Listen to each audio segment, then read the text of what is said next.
Hey guys, what's up? This is FallsBulls123 and this is Up and Atom, day 40 of the quarantine challenge. So officially we have reached an official quarantine. It is 40 days.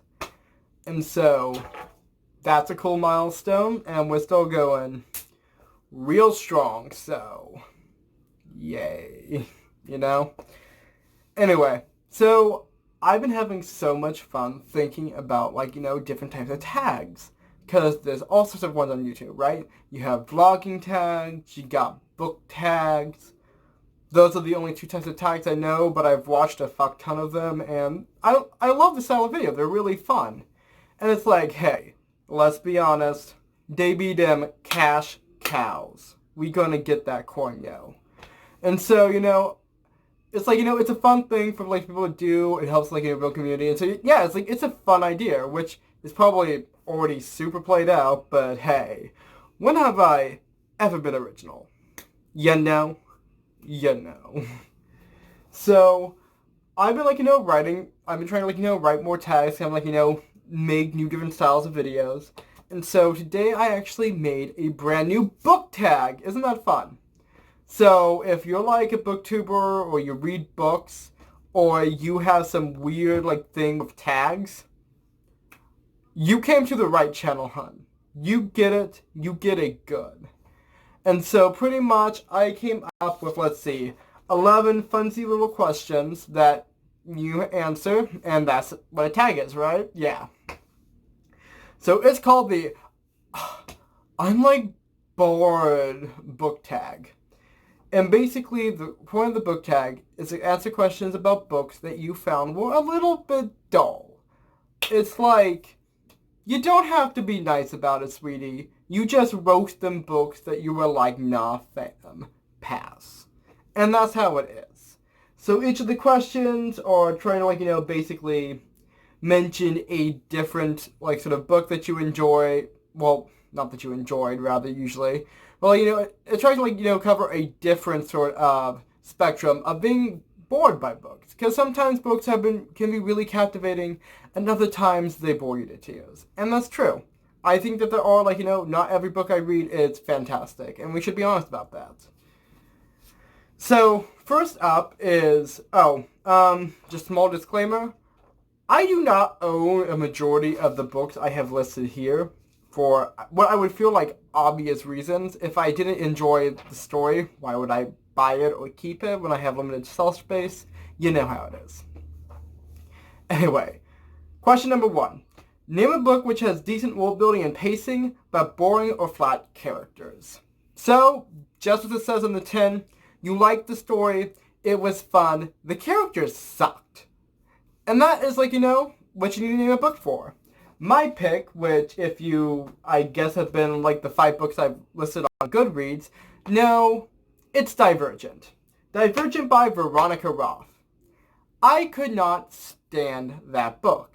And I read the whole thing. I did not read the series, because I didn't enjoy the first book, so why would I, pick up the sequel? But I read, the whole thing, and it's just, it did not work for me.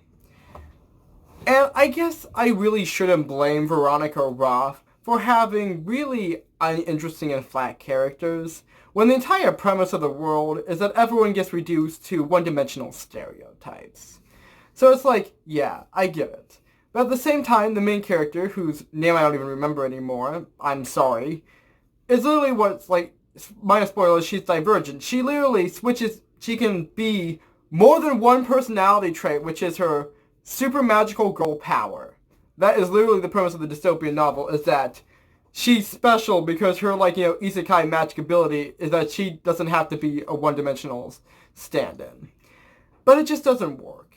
She has really very few interests besides getting dicked down by basically her camp counselor and getting tattoos ad nauseum. That is literally the only 2 things that she really does for character growth.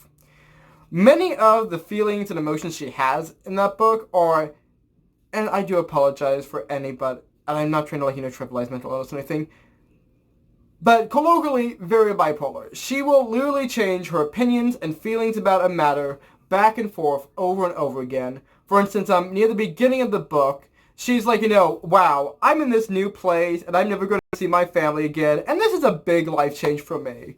And some little bitch is crying in the corner, and she's like, wow, that guy's a little bitch for crying because of this, like, big upshake in his life. Isram Spring a bitch, get a hold of yourself. And then, like, later she's just like, oh my goodness. Oh, and once again, my spoilers. Like, he got peer pressured into, like, assaulting and, like, nearly killing me. I'm sad that he's dead, and I'm like, I get that you can feel remorse for, like, someone, but you aren't sad that you thought mean things about him. Like, she goes from being judgmental to being maudlin about people, back and forth over and over again for no reason. Her only, like, interesting thing that she does in, like, the thing, besides, I guess, like, fighting the opposition, is literally trying to sleep with a guy who's not only her superior, but, like, nearly, like, on the wrong side of legal. Because it's like, hey, honey, he's, like, nearly 18. Maybe get somebody in, like, your own age range. It's a little... I'm okay with, like, age gap relationships, but not when you're teenagers like that. It's a little messed up. But it's like, I just hated Divergent. And I'm going to say it one more time for the people in the back. Tattoos are not character development. Yes, the first time she gets a tattoo in the book, that is an interesting characterizational moment. She is marking her body. She is, I guess, rebelling or experimenting outside of the confines of her upbringing. But then she gets 15 other tattoos through the book, and it's like, I'm sorry, it's very basic white girl why she gets them. I got birds in my collarbone to represent the freedom I got for living in Daunting. I think that was the name of the tribe or whatever. It's like, you just want a tattoo, sweetie. Just because you put out some new age, wishy-washy symbolism on what your tattoos mean, doesn't mean that you've actually experienced or really grown as a person. It just means you went down to the salon and got some ink, which, the way you phrase it, is like super, like, like that. Everyone's just going and getting tattoos all the time, because it's like, yeah, first time you get a tattoo, that's important. Fifth time you get it in the same book, maybe that's not as important. If you want, and I'm not trying to disparage people who have multiple tattoos, who like to be illustrated, who use tattoos as a form of self-expression, because I know, as a cook, many people with tattoos. I have a tattoo. But it's like, I feel like in the book, they're trying to make these tattoos mean these very deep symbolic things, when the story had just not grown, and she had not grown as a character enough to justify it. When the first time I got a tattoo, I put a lot of thought into it. It means a lot to me personally. I have a lot of other friends who, even if, like, the moment of getting that tattoo are very minimal or just sort of casual, they have a lot of importance placed on the meaning of the tattoo or the relationship around it. Like, I have friends who literally, some of their most favorite tattoos they've ever gotten have been stinging pokes that their friend has done really casually just one time because they were, like, sitting on the couch stoned. And that's important. That's characterization. That tattoo means something to them, not because they made up some sort of silly wishy-washy symbolism to get a tribal tat on their arm. So I'm going to get off that because I can honestly bitch about Divergent for hours because it pissed me off as a book. And that's just it. So moving on from dystopian young adult to fantasy young adult, here's question 2. Name a book with great characters but flat world building. So I kind of cheated a little bit here because I honestly could not think of a world that had good characters but boring world building. Because most stories I enjoy where I think about world building is usually pretty good. I love fantasy, I love sci-fi, and generally the world building is good.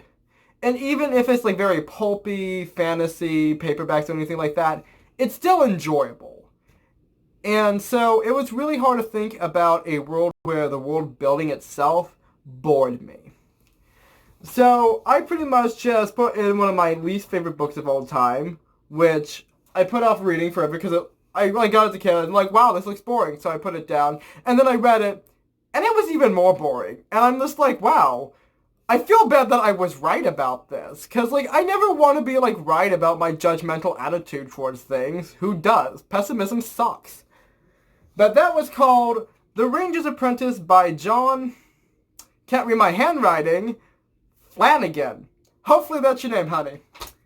So, what do I love, by which I mean despise, about the Rangers Apprentice? Basically, the whole thing is... It's awful. The entire story is very shallow, in my opinion. Pretty much the story is, oh hey, it's Sorting Hat Day, but more fantasy. And all the young orphan children, or regular children, I don't even remember anymore, get to decide what their, jobs are. Wow, that fat chick that likes to eat, I bet she wants to become a cook. I'm not even fucking joking, that is a literal plot point. Oh, that big strong jock, he's a swordsman. Go get him, Tiger, you soldier. Oh, that lanky emo kid who, looks at trees or something. Well, guess you gotta go stay with that old ranger. He's an asshole. Nobody likes him. There you go, kid. Go fuck off. And the kid's like, wow, this sucks. I had to, learn how to basically be, a fantasy ninja. Fuck this. And then, the ranger's just like, hey, let me show you, all this cool stuff. And he's like, don't. And it's like, here's, all of my life lessons. But everything is so bland and one-dimensional. There's literally a scene in the book where, the soldier guy is, doing the sword practice, and he's really good at it. And the guy's walking, he's just like, whoa, this dude's, really good at it. And it's like, wait a second, I'm going to stop practice instead of, just talking to you later on, and, offering you tutoring. I'm going to stop practice, make you show off while making you feel bad about, being good at this because you, did an extra little... move there that you weren't supposed to because, you have, intuitively understood an advanced skill. And then I'm gonna, make it super weird and call you out and just, be super overdramatic about it. And it's awful. And it's, all the characters, and I know this was about world building, but the world building also sucks because everything in this book is bland and basic. There is nothing original. It is incredibly formulaic, and I did not enjoy it. Just because... nothing in it was surprising or original or new. And yeah, there's nothing new under the sun. But there's always a new execution. And it was one of the most shallow book I ever read. Because there was really nothing for me there. And it's yeah, I get it. It's middle-aged. It's not meant to be this super in-depth, rich detail, fantasy novel. But that's bullshit. There are plenty of great fantasy novels that are written for children. Eva Ibbotson, she wrote a shit ton of fantasy novels. All of them are dynamic and fun and comedic, and they have this great tone to them. The Eragon series, yeah, I hated the pacing halfway through. That was written by a teenager. It literally has a super complicated and dynamic world. It is interesting. They're literally my world's so complex and intuitive that I'm going to tell you another side of the story that happens parallel to the first one, and that's the second book. And they're I'm sorry, is that why I drew Maximus? Yes, because he knows how to write a fantasy novel. It's nothing interesting happened in the Rangers Apprentice. It was generic fantasy tropes being generic fantasy tropes with one-dimensional, boring-ass characters that I didn't care about, and I could... guess what the next move is going to be the entire time. At least, and hey, sometimes it's my characters. But I'm going to get off this because I'm going to start ranting as much about every book and try to, keep this going. Otherwise, it's going to be, so long of a video. Number 3. Name a book with great world building, but poor or slow pacing. Notice how each of the 3 questions, I'm switching up one of those, 3 pillars there. So, it's like a stool that's wobbly. I would have to say... Insomniac, Stephen King. So, I love Stephen King. I have not read too much of his stuff. I've read a good bit, but he's got a lot of fucking books, okay? I'm trying here, okay? Insomniac is huge, even by Stephen King standards. It is at least 1,000 pages as far as I can remember. And it's sometimes repetition can be really great in a Stephen King novel. It's one of the things I loved about stuff in Cujo and stuff like that. But other times it can be a bit dry, especially when you're okay, we get it, you can't sleep. Basically, the plot of Insomniac is this old guy, he's old, he can't sleep, he starts vividly hallucinating because of sleep deprivation, and it just keeps going.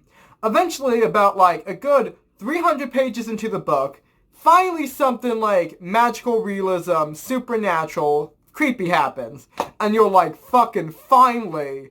This was way too much setup. We get it. The guy can't sleep. He's having fun, vivid hallucinations. He can see people's auras. What's the fucking point? Why am I reading about an old guy who can't sleep for 300 fucking pages before something happens? At least in Christine, I'm seeing the car hit somebody in the first few chapters. At least in Carrie, I get the mom's a nut job. At least in Cujo, there's creepy stuff in the first page, like something happens. But Insomniac, I love you, Stephen King, but please, why is this book 1,000 pages? Why do people write so much when you could literally, it was just, the pacing was so slow, and I just had to keep putting it down because I wasn't getting enough satisfaction from this. It was really well written. I loved the characters were, really fun and, diverse. Well, not diverse, but, dynamic. But, the plot was just so freaking glacial.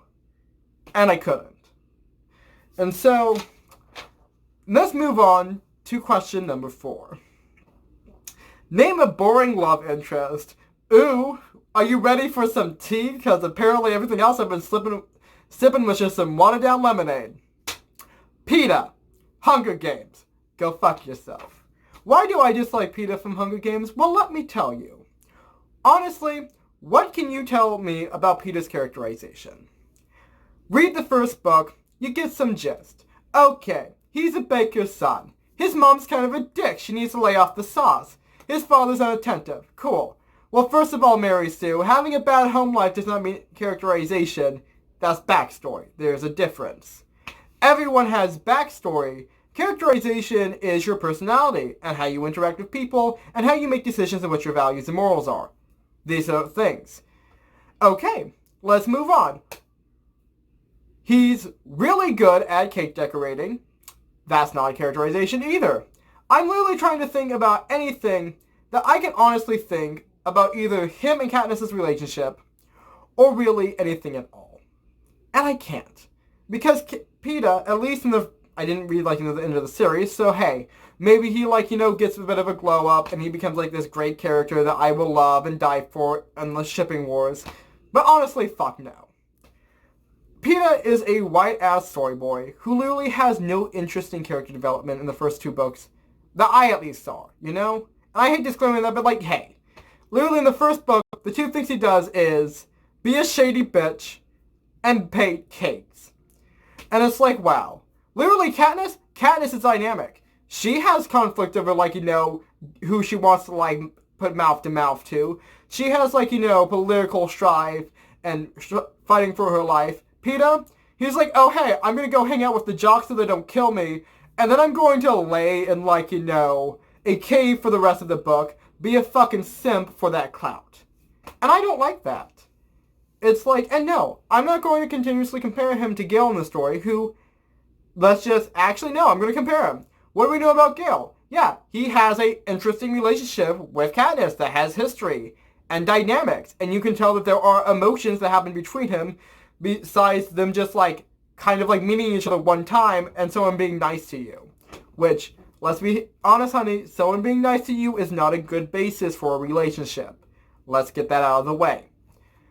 Second, he has political opinions. He does not like the Capitol. That actually becomes a thing. That develops his character. What does PETA do? Be rich, bakes bread. Fuck off. Literally, it's just, that's one of the main issues I have with young adult love triangles, is that they'll have this one guy who's hey, probably gonna get with me in the end, and then a bunch of fucking nobodies who they just met, and they aren't interesting, and there's no development that's really satisfying. And so, yeah, I just did not like PETA. And you can roast me in the fucking comments, because I will fight you tooth and nail. Anyway, moving on. Question number 5. Name a book that was required reading that you found tedious. So this can be any book that, you had to read in school, or maybe it was for a book club, or a readathon, or some other reason why you would be required to read a book. I'm not your mom. I'm not in your life. I have no fucking idea. But I know which book I chose. And that's Soldier's Heart by Gary Paulson. So, interesting enough, Soldier's Heart is actually apparently a antiquated term that is similar to like shell shock or one of those, where it is basically discussing battle fatigue, which is another phrase for PTSD, but let's move on. Basically, it's the story of some young boy. He lived in fuck off nowhere, somewhere on the East Coast. I don't remember exactly, and I don't particularly care.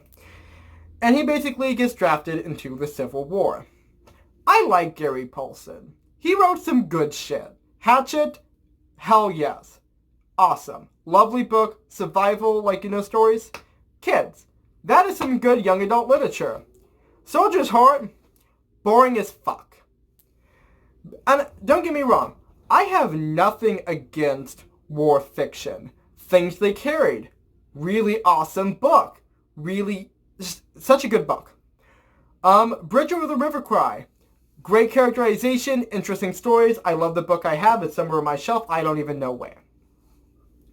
But it's like, Soldier's Heart was just dull. I don't think that the descriptions of the war were particularly terrible. I mostly just dislike the inner monologue of the main character. Because, yeah, he was facing, rough shit, being in a war. But his entire approach to it was, let's say, unsubtle. Real problems like these are complex. They have a lot of morally great issues. And yeah, you can say things like, war is bad, colonialism is bad, racism is bad. And and everything is yeah, I agree, that shit sucks. But you write a book where it's just yeah, things are bad, guess things are horrible. That's not going to be engaging. Most of the historical fiction that I enjoy is usually because it allows you to sympathize with people that you wouldn't be able to usually. It allows you to show why things like this happen, or how they affected, or how things affected them on a way that you couldn't connect to with just your own experiences. And that's what makes historical fiction usually great. And so from a historical standpoint, great period piece. It was a good book that way. But the way that the character, basically thought about, everything that was occurring to him was very bland. Everything was this very naive look where he's oh my goodness, bad things happen. Yeah, you're in a fucking war, dude. Bad things happen.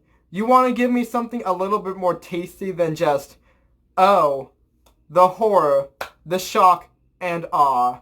I'm thank you, fam. I think one of the most parts that I just disliked was the ending where it's everyone wants one of these guns as a souvenir, but did you ever think about the price you pay for fighting in a war? I imagine severe emotional distress in seeing your loved ones die. Yeah, you don't have to be maudlin about this. Yeah, you can be troubled, you can have all these issues, but please approach these issues with a bit more subtlety than war's bad, peace good. It's just, I did not like the book. And I can't really explain it well enough to actually get my point across. And I really hope that, the way that I phrased this was not offensive, especially to anyone who has fought in the war, to any veterans or anything like that, because that is not my intention. I just felt that the writing was very unsettled, that the writing was very juvenile, actually, in a sense. Not that it was written by a kid, but because it was very... I'm not sure how to explain it.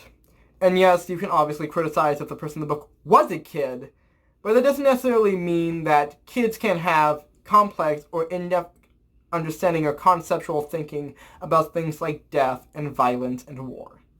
There are many kids out there who have had to think about these things, and they don't always think, and nobody thinks about things in such black and white terms, unless anyway, I'm going to get off this, because I really can't explain it as well as I want to.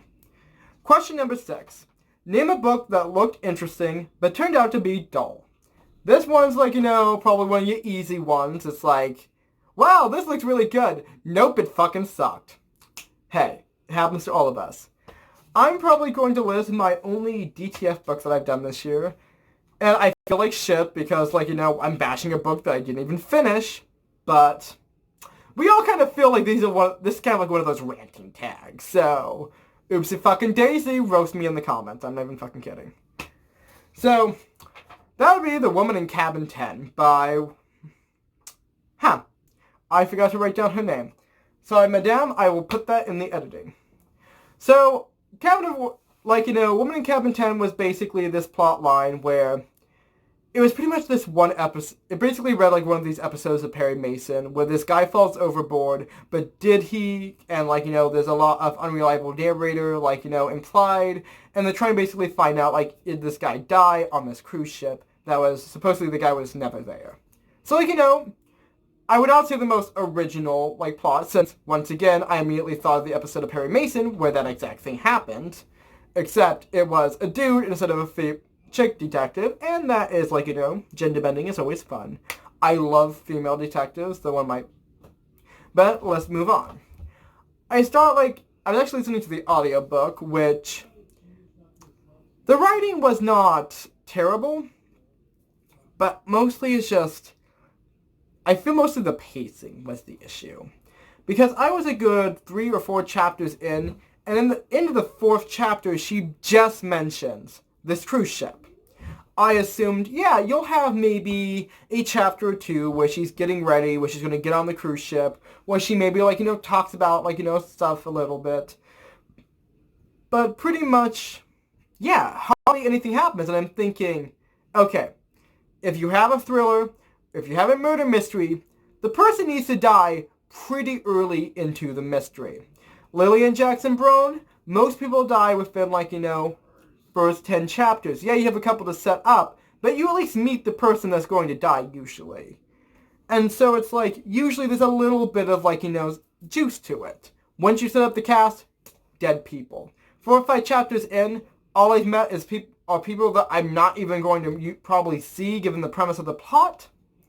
Why are we knowing about these people? Why do I care about her boyfriend, who we've barely talked about?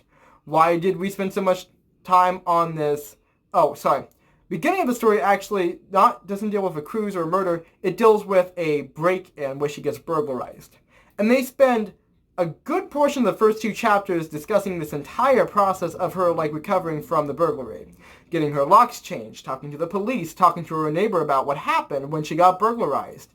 And none of it had anything to do about, a cruise or a body. And I'm thinking, why do I feel sorry for you that, you had a violent crime, but, why do we care about this?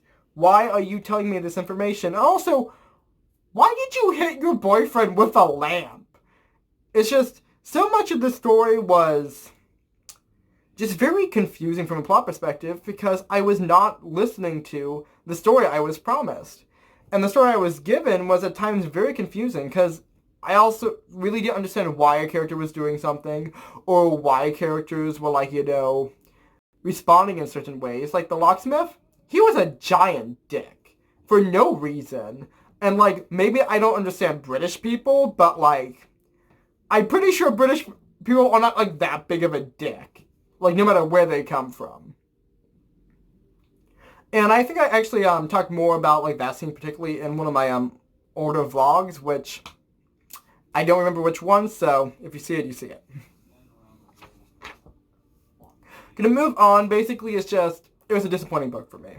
And maybe hey, tell me if I should reread it, tell me to give it another chance, I would love your input. I just not enjoy it.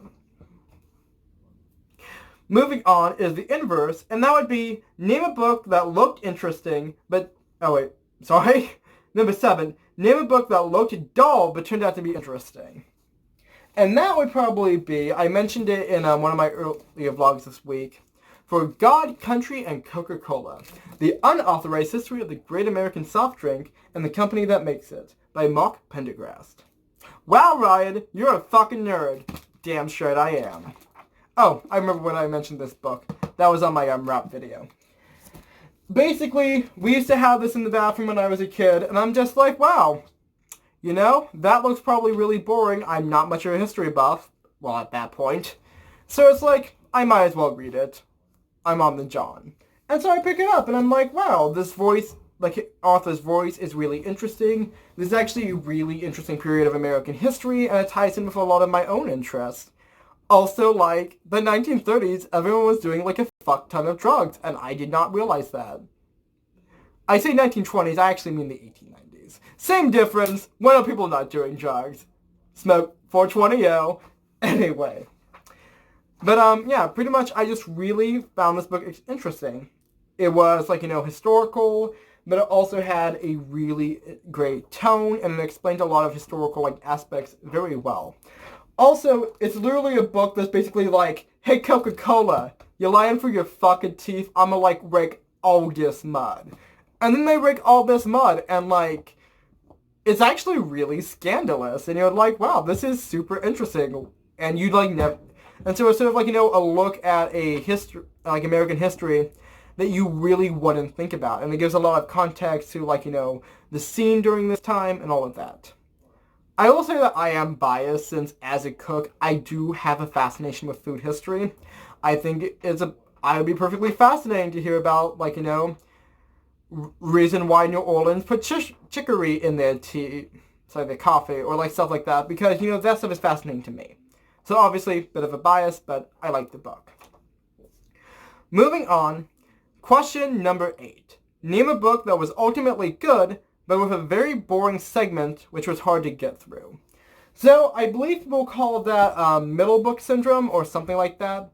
Basically, you read a book, you get this little slump, and it's like, wow, this section kind of blows. I don't want to read this. But, like, you do want to read it because the rest of the story is so good and you want to know what happens. For me, I'm going to be a fucking douche and name a classic, but when do I not? I realize that my bookshelf is like 50% classics, so... yeah, I'm a tool. Sorry about that, fam. Anyway. And that would be...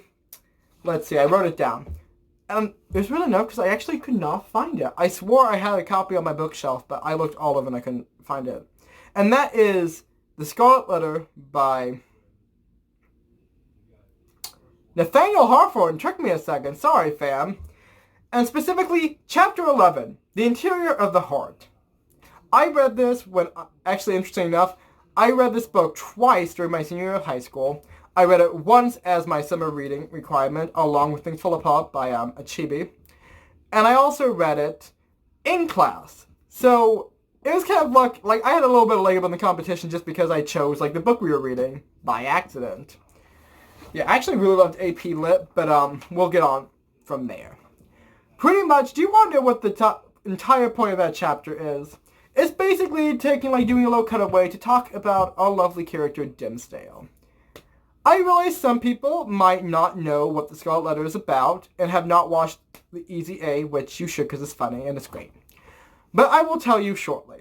Basically, there's this chick named Hester Prynne, and she's like, wow, my husband's presumably dead, and I'm sad and lonely. And so, minus spoilers, she kind of hooks up with this priest named Dimmesdale. Like, she says, hey there, father. And I can't think of anything flirtatious to say, but she's just like, you want to get at this? And he's like, I'm going to get at this. And so pretty much they live in a Puritan society, which was essentially an early Protestant society that was on the East Coast. And I can't really describe their main... Basically, those were the people that had the Salem witch trials. They were some the early pilgrims. It was that sort of sect in American history. And so...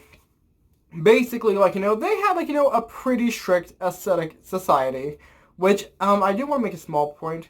Puritans are not referring to, being pure of spirit, of, being ascetic and without, sin or anything like that.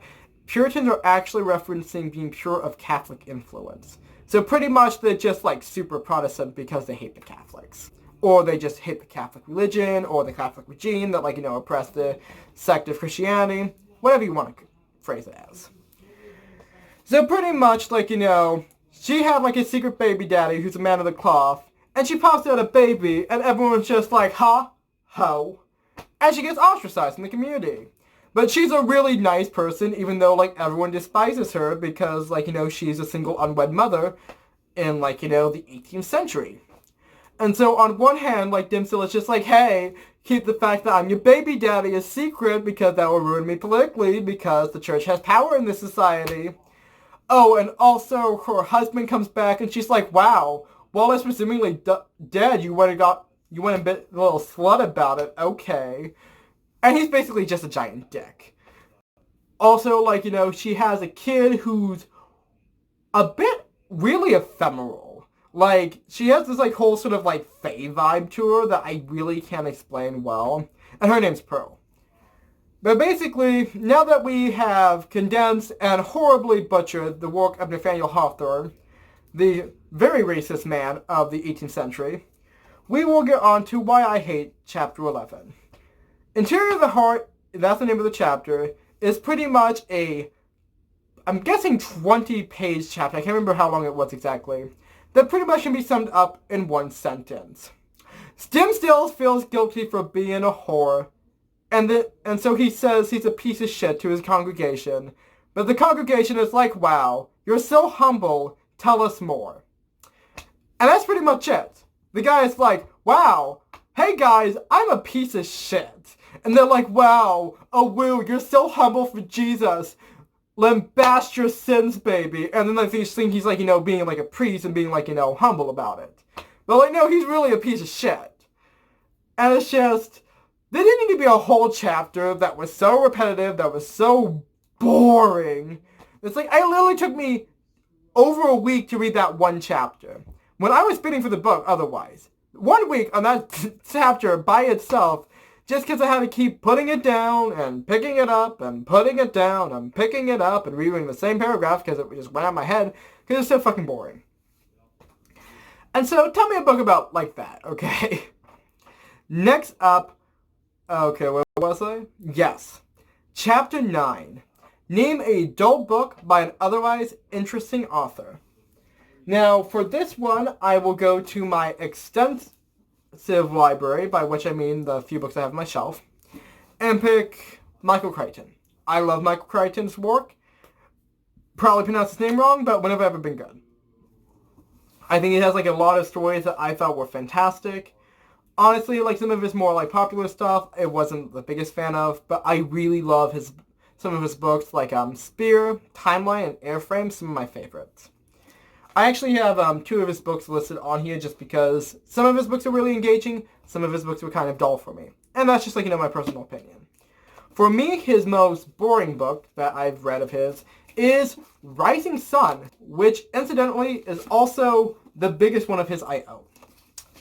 Rising Sun is basically the story of this man who is in this sort of like, 24-hour intrigue plot, which is one of my favorite sort of time frames for books when they're like 24 hours long and everything's happening throughout the day.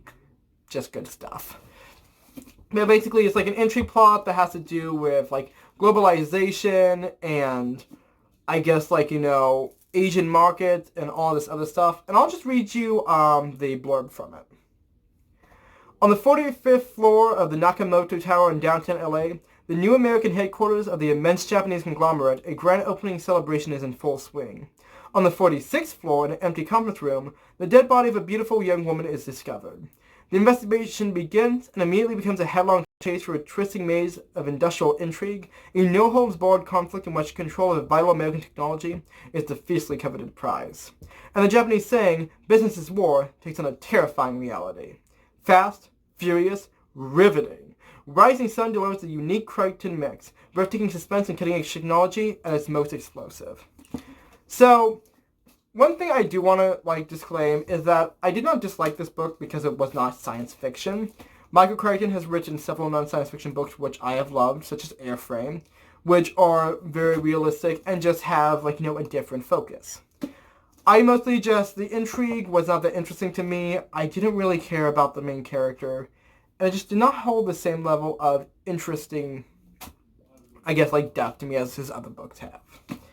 So, honestly, this one was just a dud for me.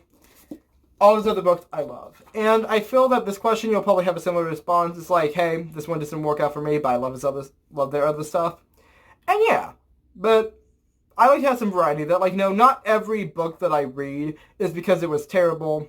Some of these books I actually love. That's why I have them on my shelf, or they were not the best, but I love the author.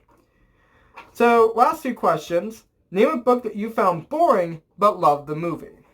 I think this can be a really fascinating, thought experiment, since a lot of people criticize the adaptation of books to movies. And I think one of the issues with that definitely is that a lot of people feel like in books, you definitely have a lot more, I guess, time to build characterization, to build world building. You can be a lot more omniscient in books than you can in movies. And so you can actually like see a lot more in a book than you really can in a movie due to the confines of visual medium. However, on the same hand, a movie can convey a lot of things like action and, I guess, horror really well through the visual medium. And so there are strengths and weaknesses to all media formats. For me, one book that it was another one of my characters that I found a bit dull, but I really loved the movie, surprisingly enough, was Jurassic Park. For comparison, a movie that I hated but a book I loved was Cujo by Stephen King. So Jurassic Park is surprisingly faithful. The movie is surprisingly faithful to the book. The only parts plot-wise that they really cut out are near the beginning of the story in the prologue, where basically these small dinosaur animals are eating babies' faces. Like, somebody on bath salts. And it's like, I kind of get why they didn't, show a dead baby, being eaten by a dinosaur, the first couple scenes.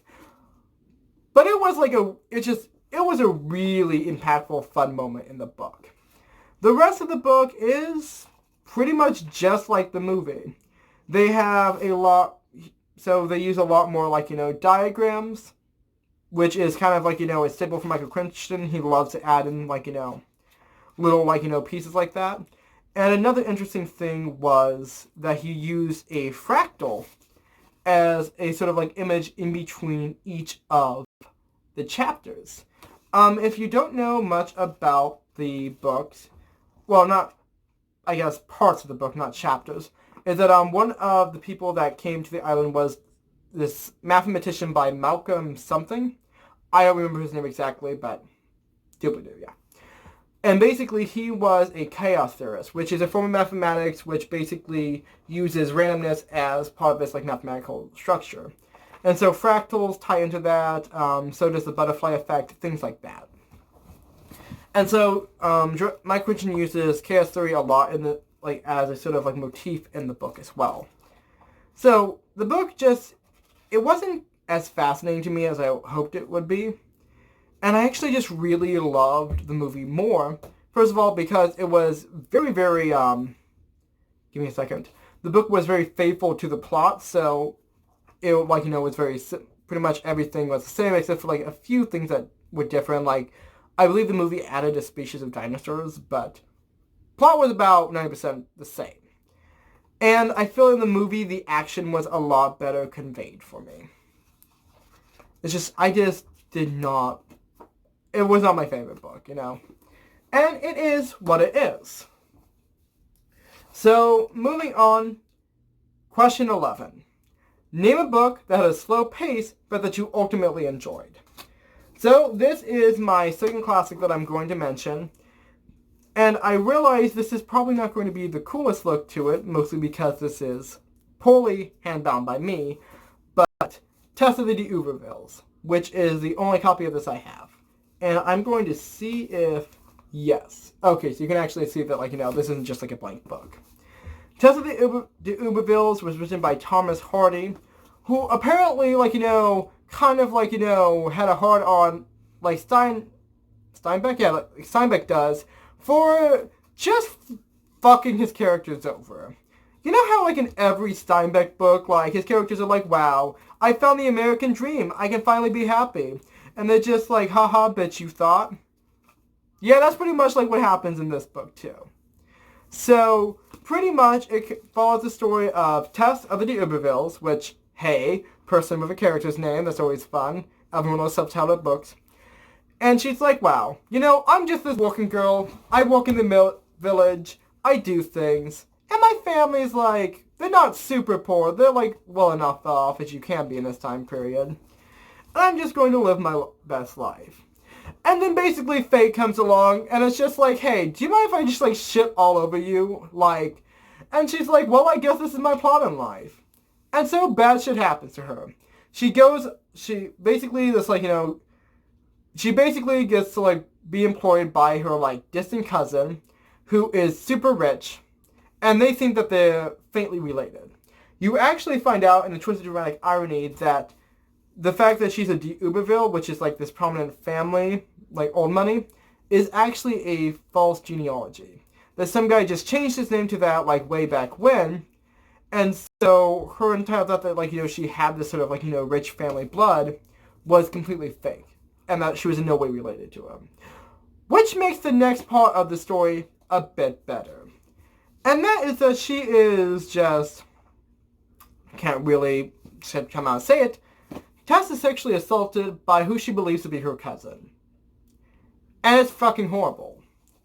It gets even worse when she then, because of the society, has to carry the baby to term.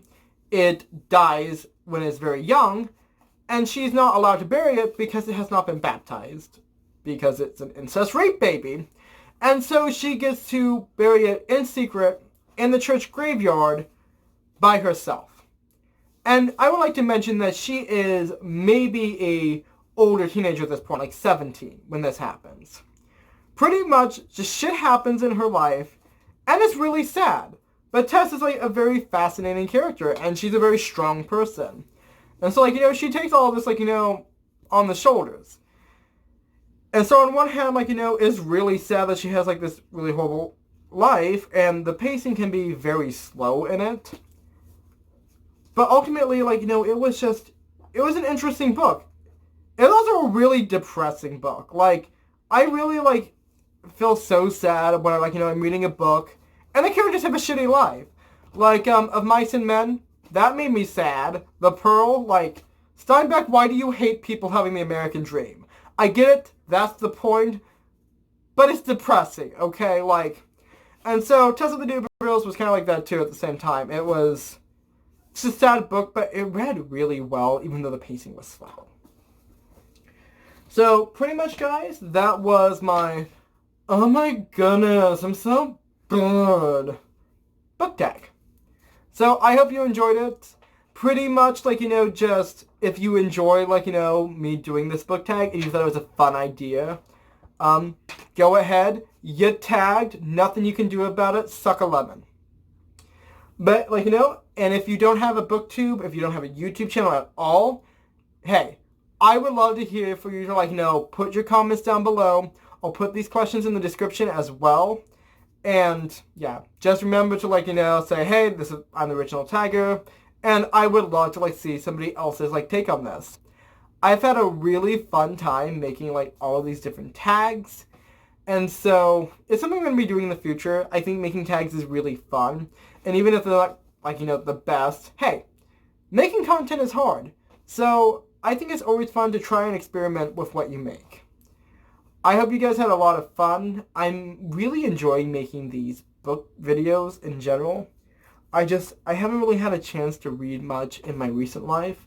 And so talking about books I've read has been, like, surprisingly fun, because I used to love doing that. I used to love talking about, like, all the things I used to read as a kid. And so I'm glad that I can find, like, new facets of happiness and joy in my channel creation.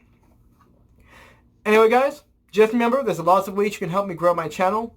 As always, you can like, you can comment, and you can subscribe. Already mentioned a few things I want to hear from you from, but you can tell me anything. Tell me you like my hair. Tell me I'm a piece of shit.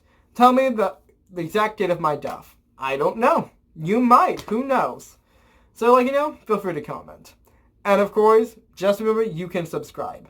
It lets me know if I'm doing good, and I want to hear from you, because I want to make content that I enjoy making and that you enjoy watching. As always, guys, I'm going to shut the fuck up. This is False Bulls 123, and I'm signing off.